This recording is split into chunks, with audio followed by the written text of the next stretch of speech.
I know I said I was going to use as many real in-game examples as possible, but there's one topic that I think is really important that definitely goes underneath the radar and doesn't get talked about as much as it should, and I think that's mindset and attitude when it comes to healing. I think it's a crucial thing to talk about because healing is learned very differently than the other two roles. When you're new to healing, the hardest part usually isn't knowing what buttons to press. It's the overwhelming feeling of everything coming at once and just how quickly it is to blame yourself when things go wrong. And I think if your expectations aren't realistic, every mistake just feels like this failure and it just piles on over and over again. And I think that can lead to burnout really quickly if you don't keep that attitude and positive mindset in check. So my goal now is to set the right expectations early and understanding what learning to heal actually looks like and giving you the right mental framework to improve without the burnout. Once we get that mindset in the right place, everything else in this course becomes easier to learn. And hopefully by the end of this session, I'm just hoping that you'll feel a little bit more confident going back into it. And honestly, your mindset will change as you get better and improve, and the way that you start to analyze problems and develop solutions changes as well. And I think a lot of that just has to do with cognitive load. Like early on, everything's loud all at once. You're dealing with health bars, debuffs, cooldowns, movement, mechanics, and all these things are all competing for your attention at the same time. And just as you improve, a lot of those things just kind of become this background noise and it just starts to happen automatically. Solutions start to become more obvious, deaths start to become more predictable, and damage patterns start to make sense before they even happen, because you get to a point where you stop reacting and now you're just predicting, and that's a lot easier to manage.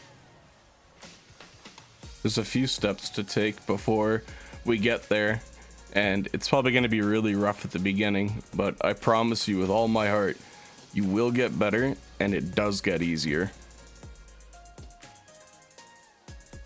You and some of the best healers in the world have a few things in common. You are going to fail time and time again. It's probably not what you wanted to hear, but it's true. As much as I promise you'll get better, I can also promise you that you are going to make mistakes. You will be the cause of wipes, and you will feel like you're constantly falling behind in your early on of progression of improving.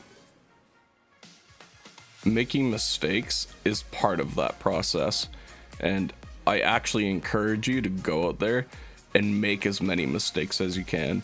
Now, I'm not talking about going in and jumping into somebody's push key and griefing it because you have no idea what's going on.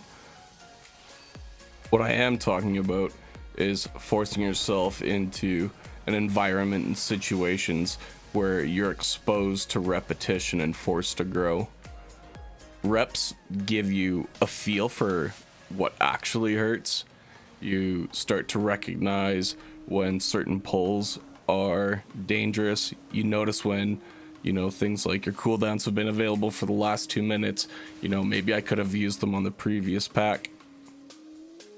It's really just about establishing that muscle memory that you can only develop with time.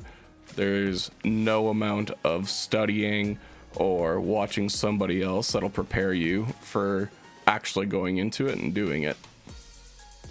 The more reps you get, the easier everything becomes.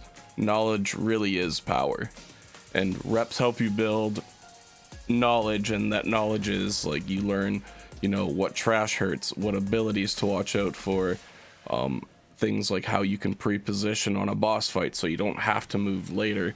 And less movement means more casting, and more casting means more healing. So it's just min-maxing yourself and learning those patterns of predictability. And with predictability, you'll start to get a feeling for cooldown sequencing and learning how to pace your cooldowns rather than sending your 2-minute cooldown or your 3-minute cooldown.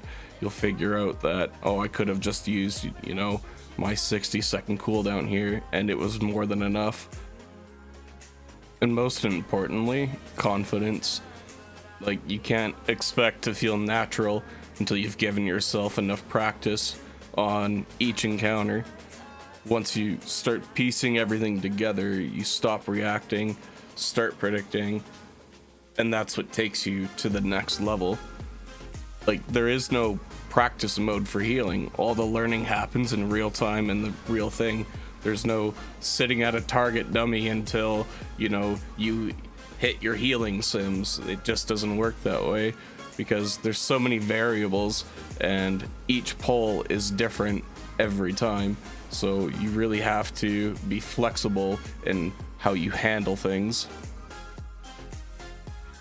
Outcome does not equal skill. Now, I know that sounds kind of dumb, but let me explain. So your early dungeons aren't going to be MDI quality, to say the least. Your DPS won't know mechanics, your tank's gonna overpull and die in a global before you can react. You're gonna fumble your dispels and cooldowns and somebody's gonna die. Like, although all of this is completely natural while you're learning, your group quality heavily skews the perception.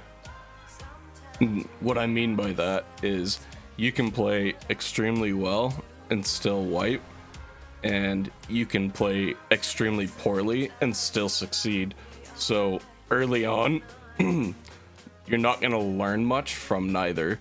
So at the start, your job shouldn't be to win or succeed. Your main goals should be, what did I learn? What did I do well? And at what points did I feel like I wasn't in control? Those moments where you felt panicked or behind are the ones that are worth reflecting on and going back and seeing what happened. Like, maybe you didn't use a cooldown, or maybe you missed your ramp window. And it's hard to improve if you don't focus on those moments where you felt your weakest and figure out why. And it's important to only review the moments that feel bad and just ignore everything else, because everything else is just noise. If you don't record yourself but want to later, we'll cover recording and VOD review in another chapter. And if you don't want to record it all, that's completely fine too.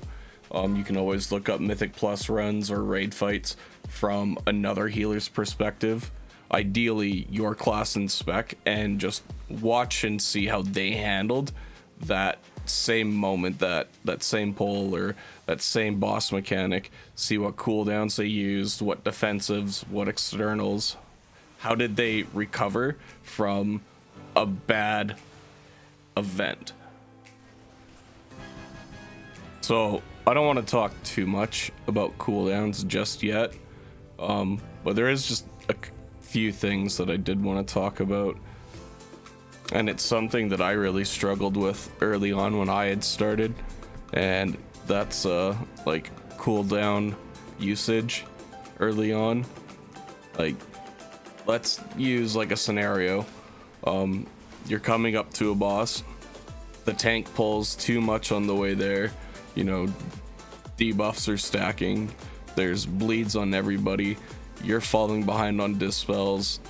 Now you're faced with a decision. Do you pop your big cooldowns now, or do you try to hold them for the boss? And early on, this felt stressful to me because I felt like there's the right answer and I was about to choose the wrong one. But here, the mindset shift I think everybody should adopt, at least while you're still learning, is using a cooldown too early is almost always better than not using it at all. Stabilizing the group buys you time, it lets you think, and thinking is what turns reaction into prediction. And early healing is all about gathering information, and you can't gather that information if you don't get to the boss, right? And don't test yourself to see how you can handle it. Like maybe, you know, you limit test yourself and, you know, you had no cooldowns, you know, for the boss, and you managed to pull your way through it. So now you've kind of figured out, you know, a new limitation for yourself. Like I mentioned earlier, like early on healing is about gathering information, you know, learning what pulls are dangerous, what damage is lethal, what kind of situations spiral out of control fast. And cooldowns are your tools for learning the answers to those questions, not just saving cooldowns for those perfect moments. Later on, especially in like organized raid teams, you'll often be assigned timings for all of your cooldowns, but we won't cover that now. We'll cover that later. But in the early stage, if things start slipping and the cooldown feels justifiable and reasonable, just send it. At the beginning, your goal isn't to hit perfect cooldown efficiency.